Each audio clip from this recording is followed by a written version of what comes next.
चलो ये छूट गया तो बाकी लोग तो ठीक पढ़ते हैं। देखो मेरी बात, संज्ञा पढ़ा था, फिर हमने क्या पढ़ लिया था, सर्वनाम। सर्वनाम से कोई दिक्कत नहीं है क्योंकि छोटा टॉपिक है, ठीक। अब देखिए संज्ञा कोई भी शब्द हो, ठीक है, कोई भी शब्द हो, संज्ञा शब्द के जिस रूप से, संज्ञा शब्द के जिस रूप से उसके पुरुष जाति या स्त्री जाति के होने का बोध हो, संज्ञा शब्द के जिस रूप से उसके पुरुष जाति या स्त्री जाति के होने का बोध हो, वह लिंग कहलाता है, ठीक है। दूसरा, संज्ञा शब्द के जिस रूप से उसके एक या एक से अधिक होने का बोध हो, वो क्या कहलाता है, वचन कहलाता है। संज्ञा शब्द के जिस रूप से एक या एक से अधिक होने का बोध हो, क्या कहलाता है, वचन कहलाता है। और एक संज्ञा शब्द का दूसरे संज्ञा शब्द के साथ संबंध स्थापित करने वाले चिन्हों को कारक चिन्ह कहते हैं। फिर बोलो, संज्ञा शब्द का दूसरे संज्ञा शब्दों के साथ संबंध स्थापित करने वाले कारक चिन्हों को हम क्या कहते हैं, कारक चिन्ह कहते हैं। जैसे मैं आपको एग्जांपल देता हूं कि भाई मान लीजिए मैंने कहा राम, रावण, तो संज्ञा शब्द हो गया और तीसरा शब्द है क्रिया। तो राम और रावण के बीच में और महाराज के बीच में कोई रिलेशन बन रहा है क्या? देखो वर्ड लिखे हुए, लेकिन जब दो चिन्ह लिखूंगा, सिर्फ दो चिन्ह, ने और को, देखो दो चिन्ह लिखा और दो चिन्ह लिखने से वाक्य का अर्थ पूरा हो गया। राम ने रावण को मारा, पूरा पता चल रहा है, मरने वाला कौन, मारने वाला कौन, क्या घटना घटित हो रही है, मान बोल रहा है राम, मर बोल रहा है रावण, कौन सा घटना घटित हो रहा है, मारने का, क्रिया कौन सी हो रही है, मारने का, तीनों पता चल रहा है। तो राम ने रावण को मारा, यहाँ तक बात स्पष्ट हो गई। अब ध्यान से देखिएगा, तो ये पूरा का पूरा वाक्य आपका जो चिन्हों पर आधारित हो क्या कहलाता है, कारक, ठीक है भाई।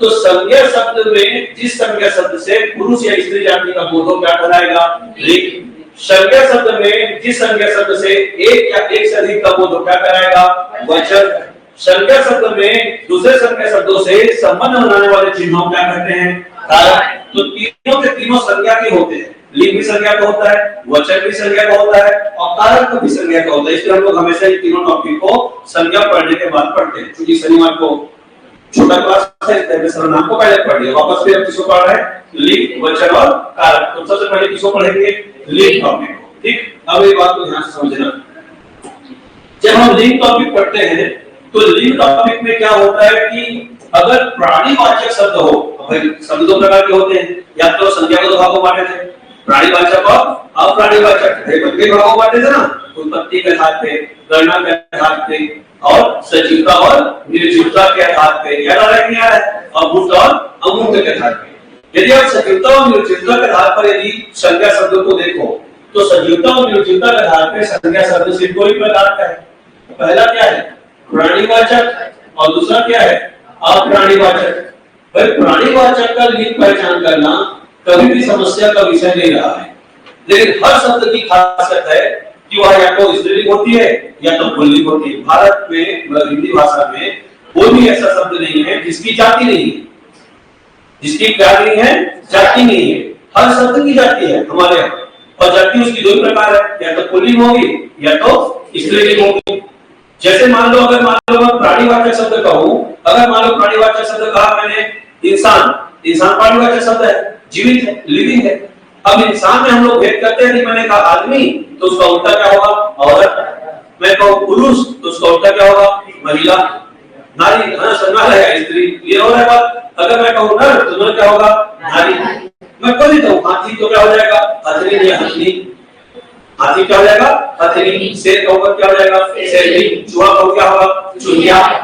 ऐसे सारे जितने भी शब्द प्राणीवाचक हैं उसके स्त्रीलिंग की पहचान करने में कभी कोई समस्या आती ही नहीं, क्योंकि शब्द क्या है, प्राणीवाचक है। लेकिन जैसे अप्राणीवाचक शब्द में आऊंगा तो अप्राणीवाचक शब्द में आ जाता हूं, मान लो मैं पुस्तक। अब पुस्तक का लिंग पहचानना है तो पुल्लिंग है, स्त्रीलिंग। आम का लिंग पहचानना है तो स्त्रीलिंग है, पुल्लिंग है, अप्राणीवाचक शब्द है। टेबल का लिंग पहचानना है तो स्त्रीलिंग है, पुल्लिंग है। तो यहां से हमारा दिक्कत होना शुरू हो जाता है।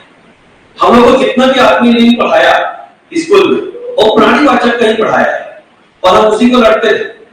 हम अगर स्कूल में संस्कृत पढ़े हो, चाहे इंग्लिश पढ़े हो, चाहे हिंदी पढ़े हो, हम बेसिक तौर पर अप्राणीवाचक वर्डों के जेंडर या उसके लिंग को पढ़ते हैं, सॉरी प्राणीवाचक।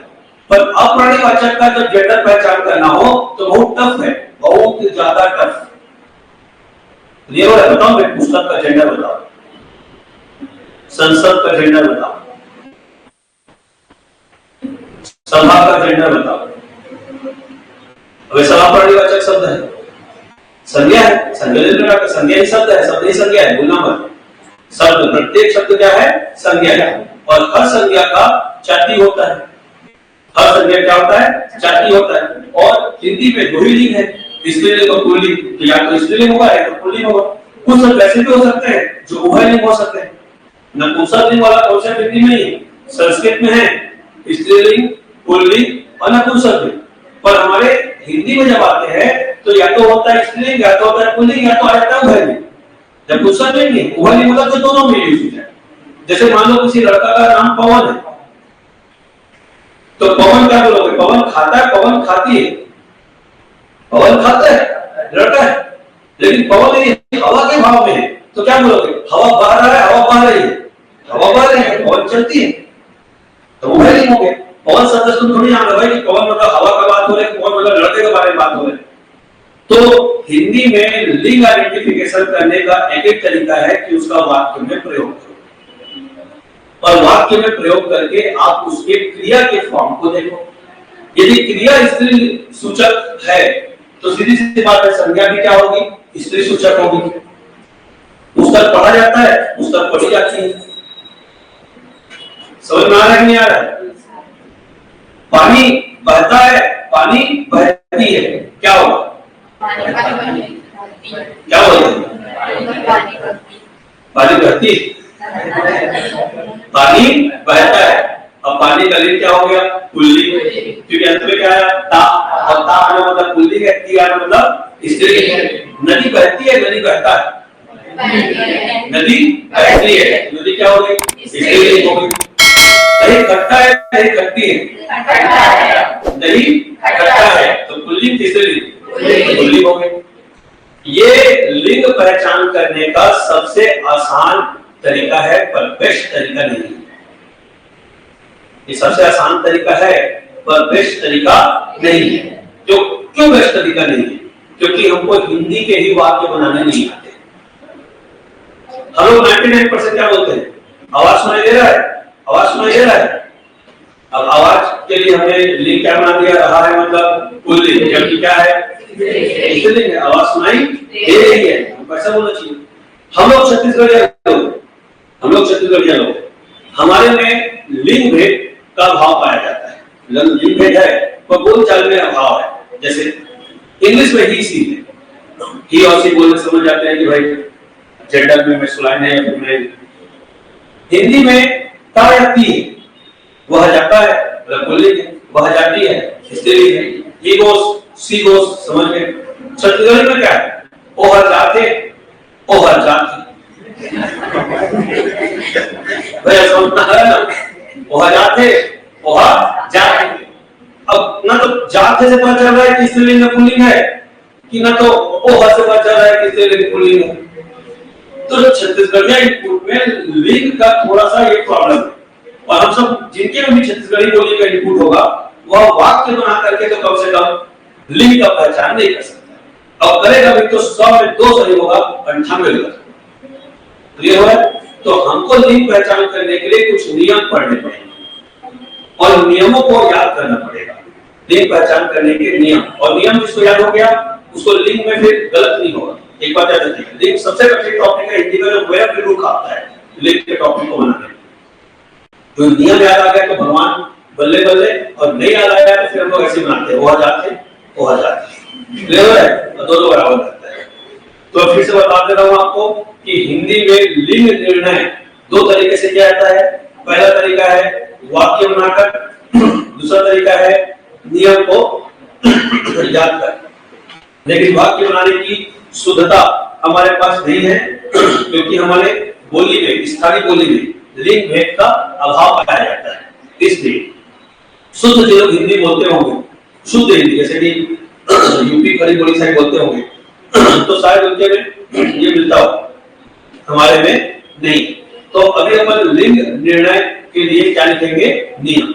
लिंग निर्णय के लिए जब नियम लिखेंगे तो याद रखिएगा कि लिंग निर्णय के नियम लिखेंगे तो पहले लिंग को हम, ठीक है, शब्द को हम 4 भागों में बांटेंगे। ध्यान समझना, कितने भागों में बांटेंगे? 4 भागों में। ध्यान समझो भाई, मैंने आपको कहा कि कोई भी संज्ञा अपने आप में क्या है? शब्द है। हर संज्ञा क्या है? शब्द है। संज्ञा या शब्द 2 प्रकार का होता है, एक प्राणीवाचक और एक अप्राणीवाचक। हमको प्राणीवाचक में कोई लफड़ा है ही नहीं, हमको प्राणीवाचक में कोई लफड़ा है ही नहीं। कोई हमसे पूछे चूहा का चूहिया बताई दोगे, हाथी का हाथी बताई दोगे, शेर का शेरनी बताई दोगे, उसमें कोई दिक्कत नहीं है। हमको दिक्कत कहाँ है?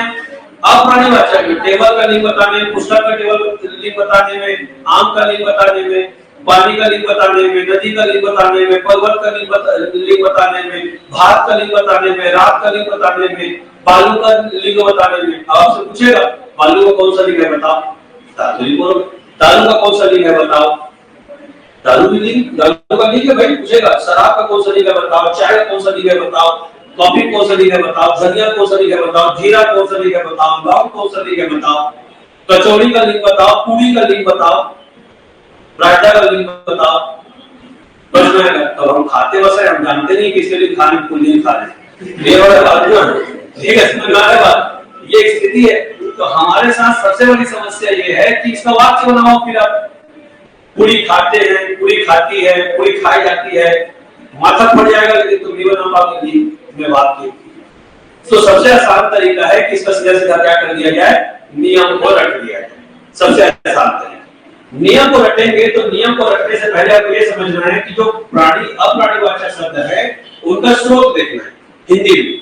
तो या तो हमारे पास शब्द सुबह संस्कृत से आया है, तो उसे हम क्या करते हैं? तत्सम। या संस्कृत के शब्द का बिगड़ा हुआ रूप आया है, उसे क्या कहते हैं?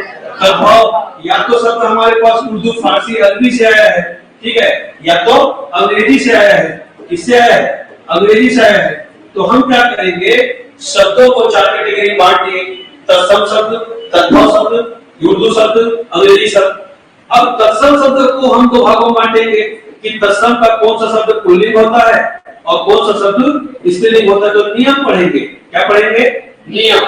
नियम पढ़ेंगे कि जिन तत्सम शब्दों के अंत में त्रिशूल का आता है वह पुल्लिंग होता है और उसको छोड़कर जो आता है वह स्त्रीलिंग होता है।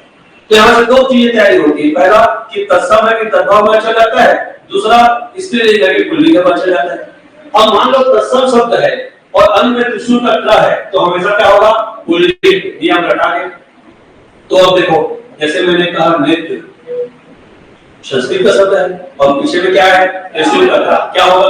पुल्लिंग। मान लो मैंने कहा शस्त्र तो क्या होगा? पुल्लिंग। मान लो मैंने कहा चरित्र तो क्या होगा?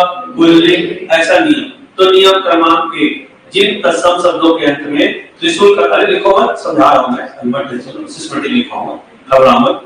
जिन तत्सम या संस्कृत शब्दों के तत्सम कहूंगा या संस्कृत कहूंगा, बाद में मर मत जाना, कंफ्यूज हो गए। एक बार संस्कृत लिखाए, एक बार तत्सम लिखाए, ऐसा वाला भाई।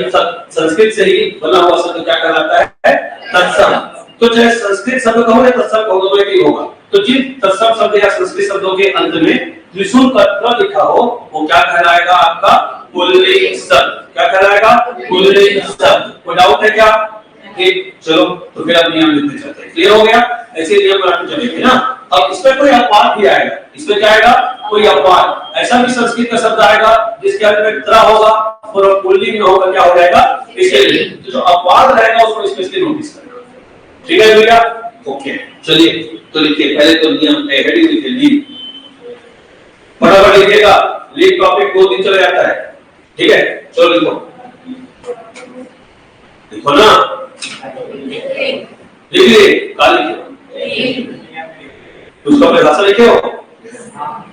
चलो तो लिखो, जिस संज्ञा शब्द से स्त्री या पुरुष जाति का बोध हो, जिस संज्ञा शब्द से स्त्री या पुरुष जाति का बोध हो उसे लिंग कहते हैं, उसे लिंग कहते हैं। देखो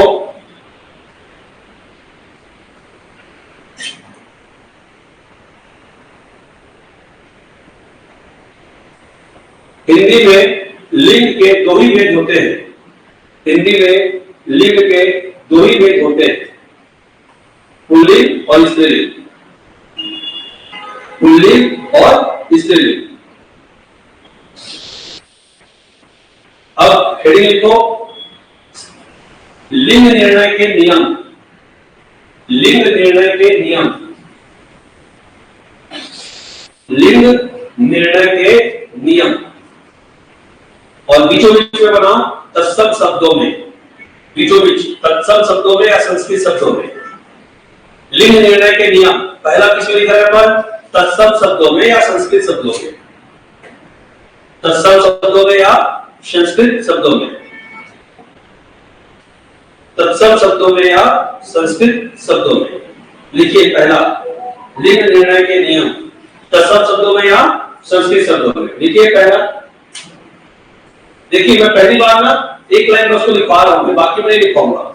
जैसे लिखिए पहला, जिन तत्सम शब्दों के अंत में त्रिशूल कर्ता आता हो वे पुल्लिंग होते हैं। वे पुल्लिंग होते हैं।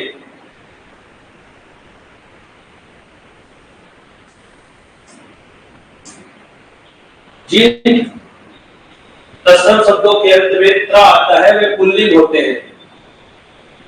एक बात बताना, बस मैं पूछ रहा हूं ना आपसे, हेडिंग कैसे लिखे उसको निकालिए। आपने पहला ऐसा लिखा है लिंग निर्णय के नियम, ऐसे लिखा है, क्यों लिखा है? उसके बाद फिर क्या लिखा है? बीचों बीच ऐसा लिखा है, क्या लिखा है?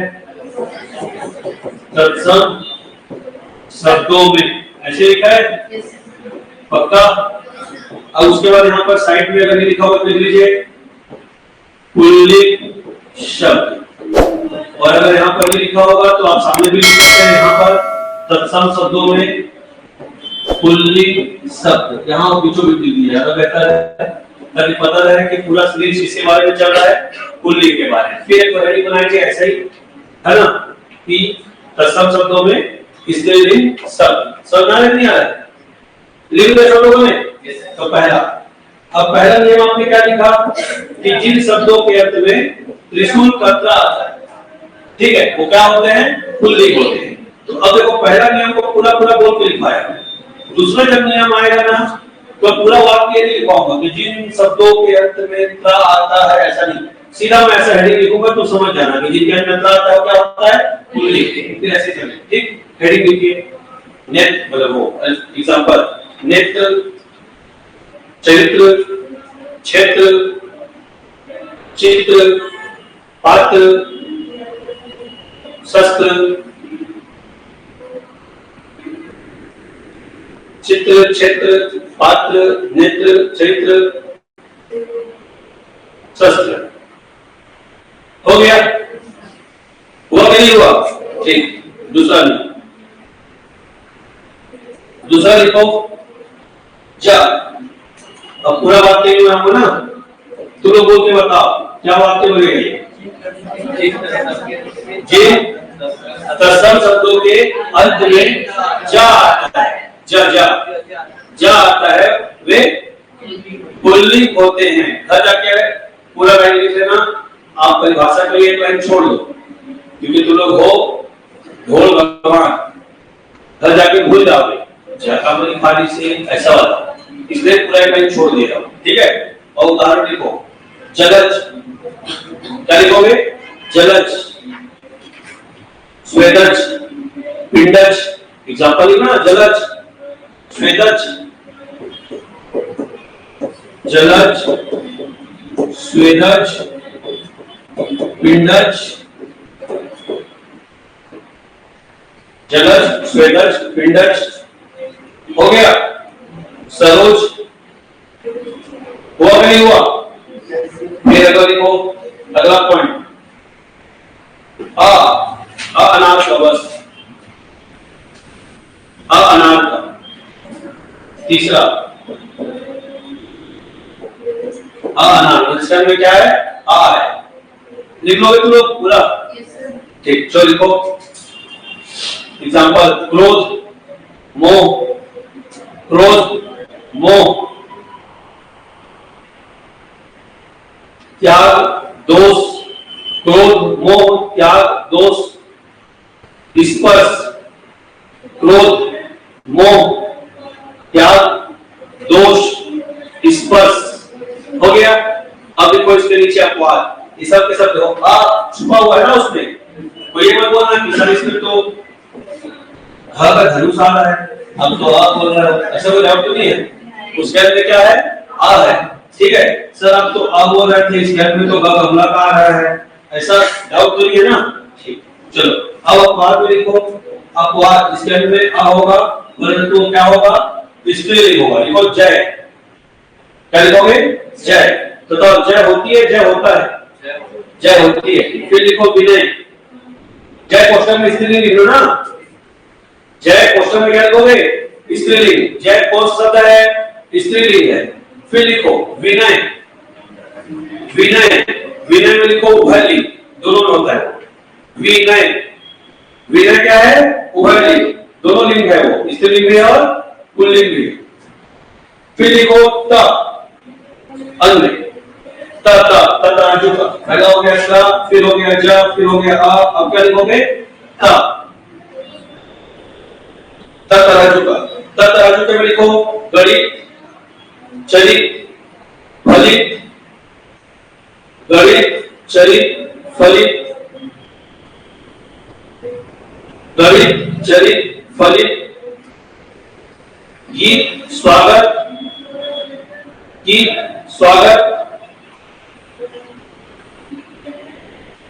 इत्यादि। फिर लिखो ख खरगोश का, ख खरगोश, जिसके अंदर क्या है, खा है। बिल्कुल एग्जांपल, सुख, दुख, नख, मुख, लेख, सुख, दुख, नख, मुख, लेख, हो गया भाई। चलिए फिर बढ़िए आगे, सुख दुख हो गया ना, नख मुख लेख हो गया। फिर लिखिए अगला, जिसके अंत में ना शब्द है, ना या अड़ा, देखो ना और अड़ा ये होता है हमारे में, जिसके अंत में ना है या अड़ा है, ना या अड़ा लिखो, जिसके अंत में ना या अड़ा है। देखिए पालन, दमन, वचन, गमन, नयन। एक बात याद रखना, जितने भी शब्द लिख रहे हो सारे के सारे कैसे शब्द हैं, संस्कृत शब्द हैं। यहाँ शब्द की दो तैयारी हो रही है, पहला आगे पहचान कर रहे हो कि वो पुल्लिंग है, और दूसरा क्या पहचान कर रहे हो कि वो शब्द कौन शब्द है, संस्कृत के शब्द हैं, तत्सम शब्द हैं। कंफ्यूज होने का आवश्यकता नहीं है, पैटर्न में दो होता है ही होता है, क्योंकि तत्सम तो पूछा जाएगा और आपसे स्त्रीलिंग पुल्लिंग पूछा जाएगा, तत्सम तो तैयार हो रहा है और स्त्रीलिंग पुल्लिंग भी तैयार हो रहा है। ठीक है, चलिए लिखिए, बोले ठीक, कहां तक बोले हैं, बोलोगे वचन, पालन हो गया, बोलो बोलो कृपा फिर से, पालन, दमन, वचन, नयन, गमन। नना वाला अब रा वाला लिखो, हरण, हरण, पोषण, हरण पोषण हो गया। चलिए फिर लिखिए, पूरा वाक्य बनाइएगा, एग्जांपल लिखिएगा, जिन शब्दों के अंत में, जिन संज्ञा शब्दों के अंत में, जिन संज्ञा शब्दों के अंत में, ठीक है, जिन संज्ञा शब्दों के अंत में, देखो जिन संज्ञा शब्दों के अंत में आर, आस, आर, आस, आय या व आता हो, आर, आस, आय या व आता हो, आर, आस, आय या व आता हो गया। अब एक शब्द लिखते चलिएगा, तो वैसे लिखिएगा लाइन से, 1 2 3 4 लिख लो लाइन से, और सबके सामने ऐसा टेस्ट करके शब्द लिखते चलो। पहला आर का शब्द लिखो, आर, विकार, विस्तार, संसार, विकार आ रहा है लास्ट में, विकार, संसार, विस्तार। फिर दूसरा शब्द क्या आ गया आपका? आस, आस को लिखो, उल्लास, विकास, उल्लास, विकास। ये शब्द पुल्लिंग में है और संस्कृत भी। फिर आगे अगला क्या है?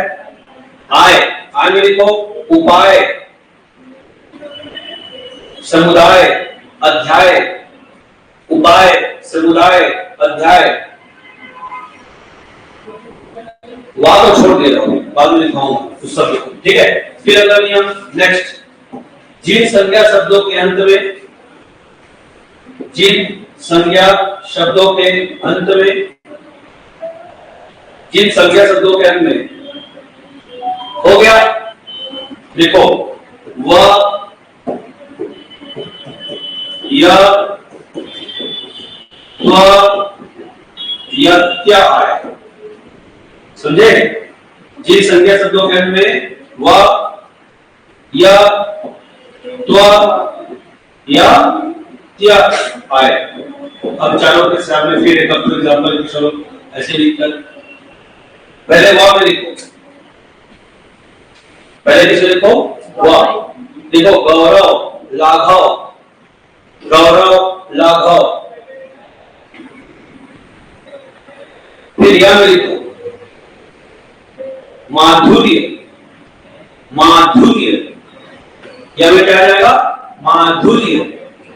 फिर लिखो त्व में लिखो सतित्व, बहुत्व, सतित्व, बहुत्व। फिर क्या में लिखो नृत्य, कृत्य, नृत्य, कृत्य, नृत्य, कृत्य। ये जितना भी लिखा ये सारा का सारा क्या है आपका? पुल्लिंग। क्लियर हो गया दिया? अब आ जाइए तत्सम के स्त्रीलिंग शब्द। अब किसमें आ जाइए? तत्सम के स्त्रीलिंग।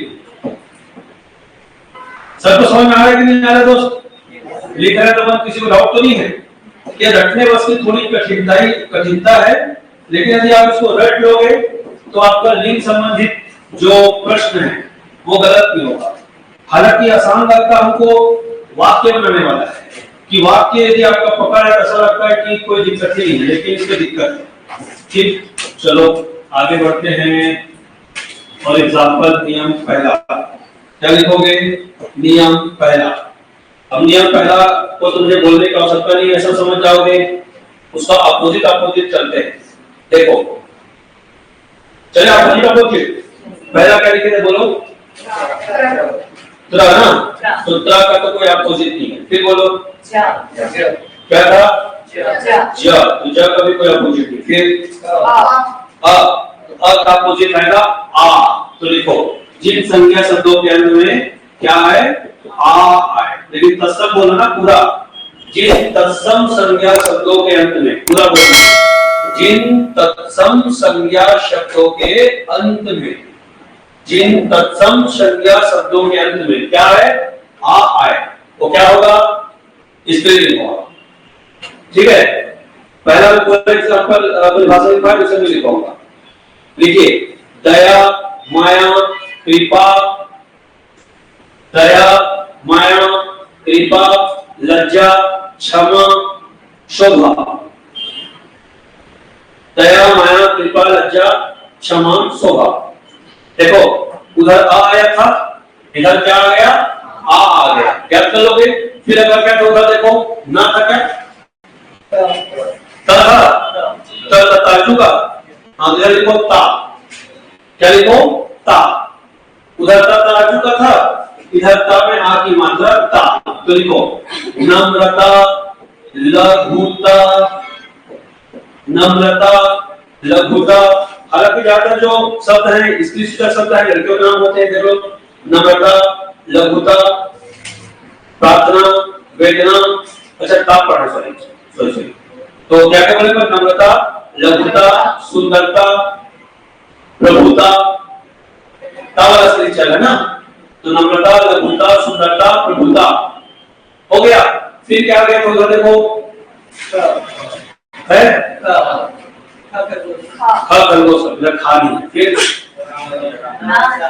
ना और अना, ठीक है, इधर आ जाएगा ना, उधर केवल ना था, इधर क्या जाएगा ना। तो लिखो रचना वेदना, रचना वेदना, रचना वेदना, प्रस्तावना प्रार्थना, प्रस्तावना प्रार्थना, घटना।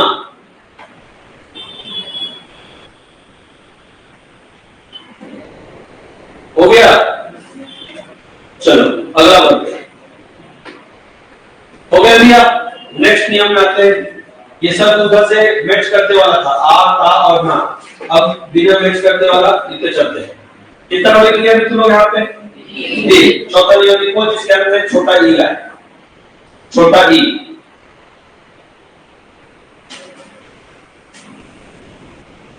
छोटा ई।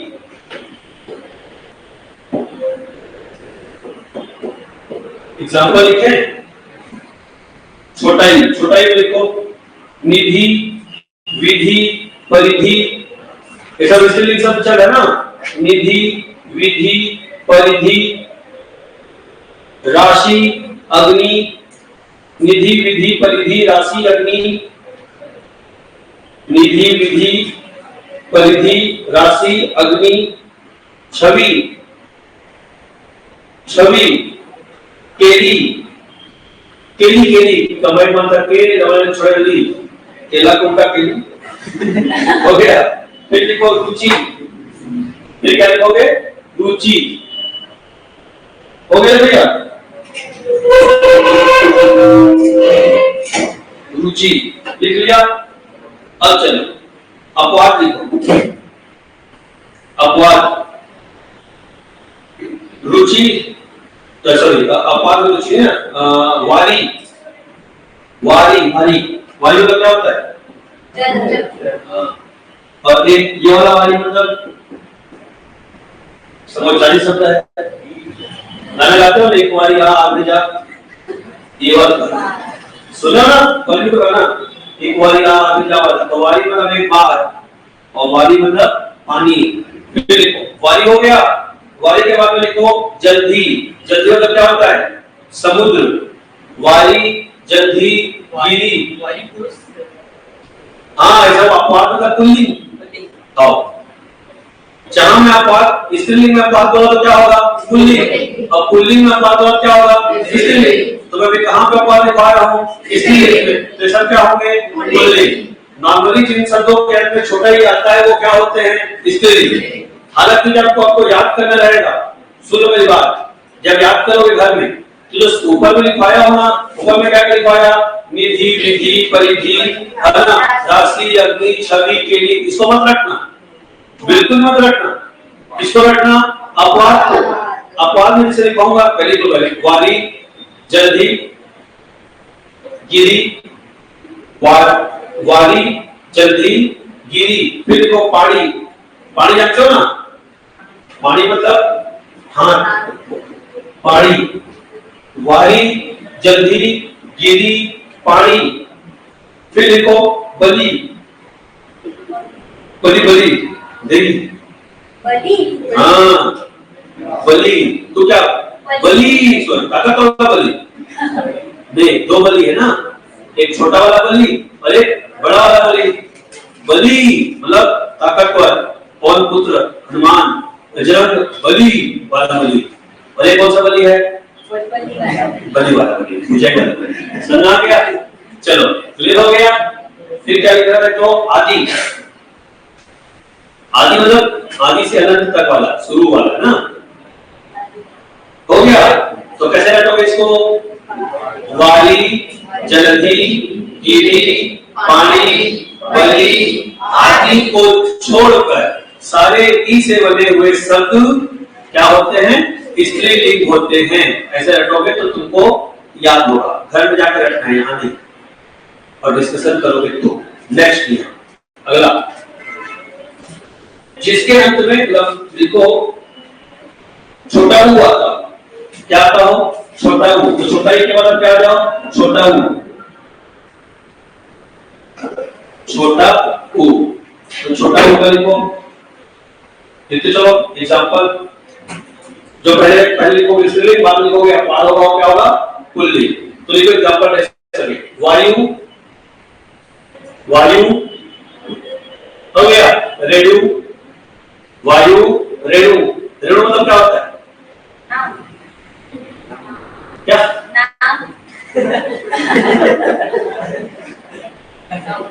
बोलो, रेणु मतलब क्या होता है? ये नाम मतलब बजा दोगे कंपनी के चक्कर में मत बोलो तो लोग सब कॉपी मत करो। रेणु मतलब क्या होता है? ये नाम बोलते हैं जो आयुष मतलब क्या होता है? ये नाम होता है। तुम्हें काम का क्रिटिकल इतिहास वाले सब कुछ है भाई। ये बोलूंगा हरि मतलब क्या होता है? नाम। हरि मतलब भगवान विष्णु का नाम है, हरि नाम को ही बोलते हैं। प्रवीण प्रवीण का होता है सर नाम है, प्रवीण मतलब स्किल्ड कुशल। तो वैसे ही रेणु मतलब क्या है बताओ? कितने पानी होते हैं?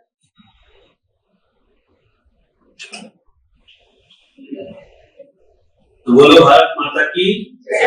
गूगल में सर्च करके कराना और बताना क्या है। चलो आगे बढ़ो। सब के सब लोग हिंदी में अपने आप को 1.5 समझते हो, पास नहीं होने वाले, याद रखियो।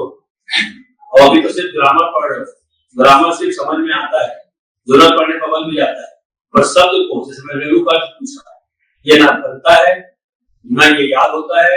इसको जितना ज्यादा व्यक्ति रटेगा और डिस्कस करेगा उतना सही।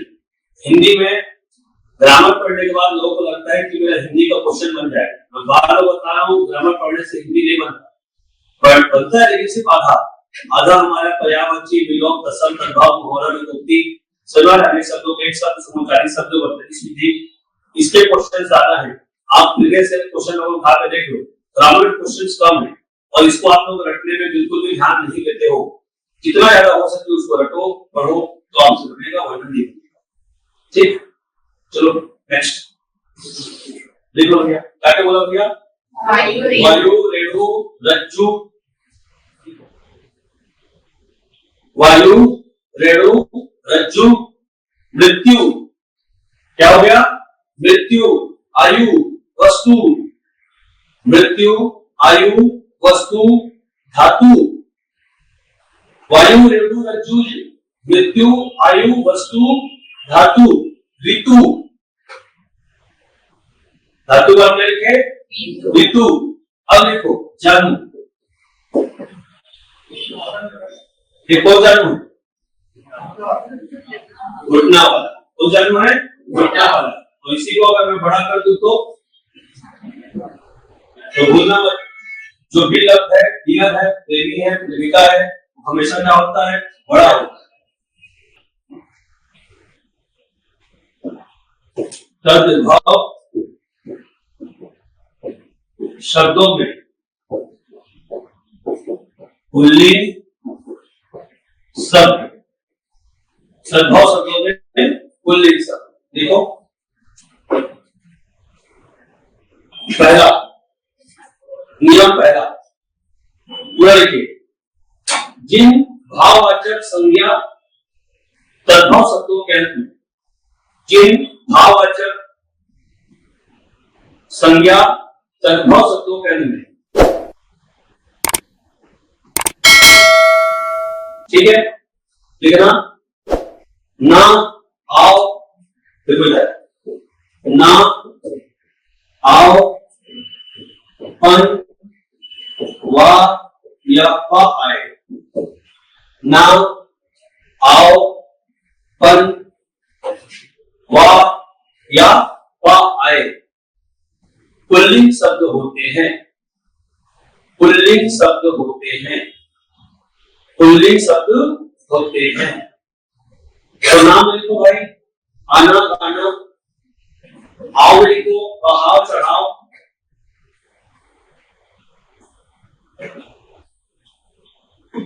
आना गाना नाम में आ गया। आओ में क्या लिखोगे? बहाव चढ़ाओ। फिर क्या लिखोगे? पन, बड़प्पन, लड़कपन, बचपन। बड़कपन, लड़कपन, बचपन। फिर क्या आ गया आपका वाह, वाह में क्या लिखोगे? बढ़ावा, चढ़ावा, बढ़ावा चढ़ावा। और पा में क्या लिखोगे? बुढ़ापा, बुढ़ापा। हो गया जी। फिर देखो नियम 2,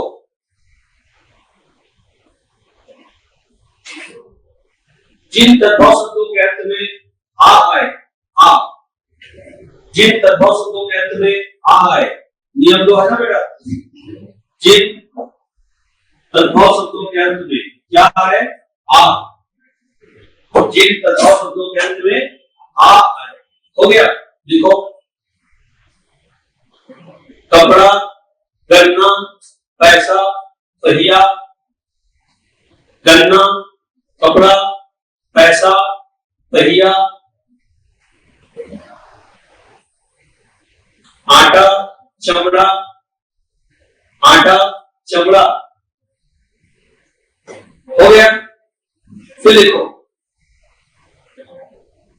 जिन तद्भव शब्दों के अंत में ना आए, जिन तद्भव शब्दों के अंत में ना आए, ना, जिन तद्भव शब्दों के अंत में ना आए, ना। देखो लगान, मिलान,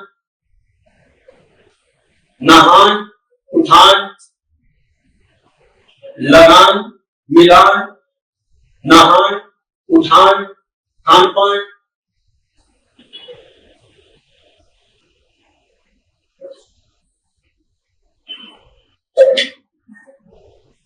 लगान, मिलान हो गया, खान पान, नहान, उठान हो गया।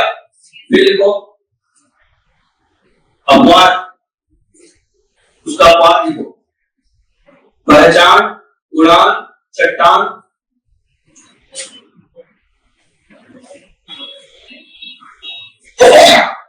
पहचान, उड़ान, चट्टान, पहचान, उड़ान, चट्टान। हो गया भैया। ये लिखो अगला तद्भव स्त्रीलिंग शब्द, पुल्लिंग खत्म ना। अब तद्भव में क्या लिखोगे? स्त्रीलिंग शब्द, स्त्रीलिंग शब्द। तद्भव में स्त्रीलिंग शब्द लिखिए, लिखते जाइए बराबर। जिसके अंत में आ आए, आ अनाज का, गुना वाक्य लिखने की जरूरत तो नहीं है। जिन तद्भव शब्दों के अंत में क्या है बोलेंगे? आ अनाज का है, वो क्या होगा? स्त्रीलिंग। ठीक है, लिखिए पहला लूट, समझ, दौड़। लूट, समझ, दौड़, रगड़, चमक, छाप, पुकार। लूट, समझ, दौड़, संभल, दौड़, संभल। हो गया। फिर क्या लिखे? संभल के बाद लिखे रगड़, चमक, फिर क्या लिखे? छाप, फिर क्या लिखे? पुकार। अब लिखिए अपवाद, अपवाद में लिखिए नाच। अपवाद में क्या है? नाच, मेल। अब कौन कर नाच, मेल, बिगाड़, बोल। नाच, मेल, बिगाड़, बोल, उतार। नाच, मेल, बिगाड़, बोल, उतार। ये सब क्या है आपका? पुल्लिंग। अपवाद भी लिखो कि नहीं लिखो? तो अपवाद है मतलब क्या हो गया? वो पुल्लिंग। दूसरा लिखो बड़ाई, जिनके अंत में क्या है? बड़ाई, वो क्या होगा? स्त्रीलिंग। जिन तद्भव शब्दों के अंत में बड़ाई आए वो क्या होगा? स्त्रीलिंग। लिखो नदी, चिट्ठी, रोटी। इसे देखो जो लिखे थे राम ने रोटी खाई, याद है? नदी, चिट्ठी, रोटी, टोपी, उदासी, टोपी, उदासी, ये सब क्या है आपका स्त्रीलिंग। अब देखो अपवाद, अपवाद को याद करना है, आगे अपवाद, अपवाद में लिखो घी, घी, घी अपवाद है, मतलब क्या है घी पुल्लिंग। फिर लिखो जी, जब जी, जी घबराने वाला जी हो गया। फिर लिखो मोती, मोती ये भी क्या है आपका पुल्लिंग, बना मोती क्या मानते स्त्रीलिंग। फिर लिखो दही, दही भी क्या है आपका पुल्लिंग। तो बोलो क्या क्या हो गया, घी, जी, मोती, दही, चलो क्या हो गया आपके पुल्लिंग। आगे बढ़ते हैं, नेक्स्ट बड़ा हो गया भाई, उसके बाद लिखो बड़ा ऊ, आ के बाद बड़ा ही, बड़ा ही के बाद बड़ा ऊ, बड़ा ऊ क्या लिखेगा अपन जो स्त्रीलिंग होता है, लिखिएगा उसमें ना बालू, बड़ा होगा ना लगभग बड़ा लू में बड़ा लू रहेगा ना, बालू हो गया। फिर लिखो हो गया, फिर लिखो लू, बालू, फिर क्या लिखोगे लू, फिर लिखो दारू, हाँ बड़ा लू। अब तो दारू का क्या होगा, ये दारू मतलब है लकड़ी, ये दारू मतलब क्या है लकड़ी, दारू पाए लकड़ी के लिए लकड़ी, उसका संधि विच्छेद है, तो समास में इसका बिगड़ा है। और अगर दारू कहोगे तो ये ऐसा, तो छोटा रू शराब, बड़ा रू लकड़ी, तो लिखो दारू हो गया। फिर लिखो झाड़ू,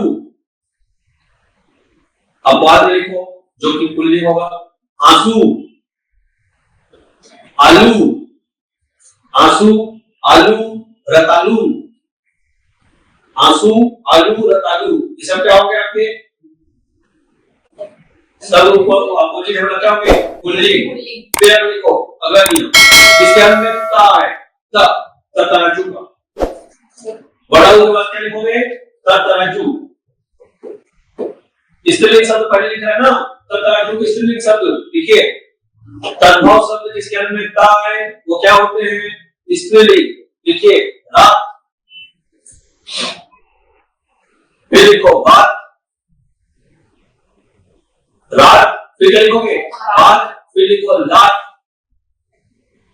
तो रात में होती है बात, वही बनती है तो पड़ती है लात, तो लिखो रात, रात को होती है आठ, आठ में बनती पड़ती है लात, हो गया। तो रात बात लात, जैसे ही लात पड़ती है तो एक आदमी निर्देशांक में चले जाता है छत, कहां चले जाता है छत, तो लिखो छत, रात बात लात छत, हो गया। फिर लिखो छत लिखिए, धातु खत्म, ये हो गया आपका इसके लिए। लिखो अपवाद हो गया। अब अपवाद लिख रहे, अपवाद क्या होगा आपका पुल्लिंग, तो पुल्लिंग में लिखो खेत,